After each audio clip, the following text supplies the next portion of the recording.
Mika Salamanca, ang big winner ng Pinoy Big Brother Celebrity Collab Edition, ay nahaharap ngayon sa kontrobersya dahil sa pag-unfollow kay Katie. Na-call out na ang content creator noong magkomento siya sa kanyang ex account.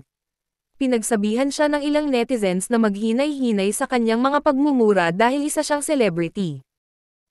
At kung galit nga siya sa korupsyon ay i-unfollow na niya si Kitty Duterte, na siya namang ginawa.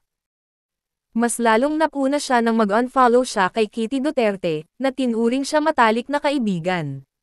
Anya, I understand where the disappointment and frustration are coming from and I am truly sorry. If I can only say one thing about this, I assure you that I will stand and will always stand with the people. Yes, I admit that I had questionable choices of friends when I was at my lowest.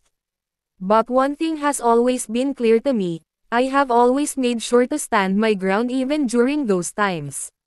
I spoke about what I believed in no matter who I was around. Inulan naman ito ng batikos ng mga netizens. Dahil sisira pala siya ng pagkakaibigan dahil sa magkaibang political views. At dahil natakot siyang makansela ng netizens dahil sa pakikipagkaibigan niya sa isang Duterte. Nalungkot naman ang mga netizens para kay Kitty. Dahil kahit umano isa siyang Duterte, sa panahon na lowest ni Mika ay andin siya. At ganoon na lang kadali ni Mika na ilaglag ang kaibigan dahil sa natakot siyang masira ang kanyang career.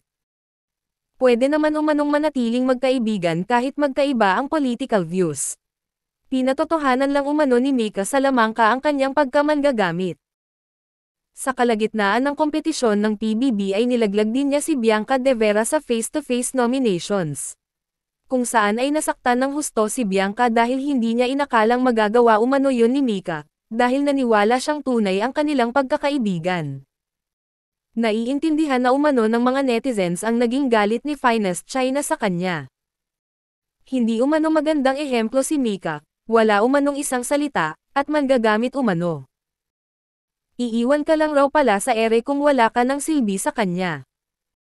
Ngayon na binatikos ang kapwa niya ex-housemate na si Shuvi Etrate dahil sa pagsimpatya nito kay Duterte, ay nagbigay siya ng payo na piliin mo ang papakinggan mo, tsaka tatanggapin mo sa sarili mo.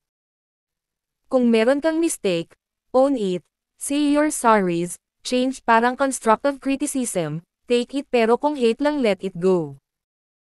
Anong masasabi nyo rito? Kung kayo ang nasa kalagayan ni Mika Salamanca, anong gagawin ninyo? Comment down below.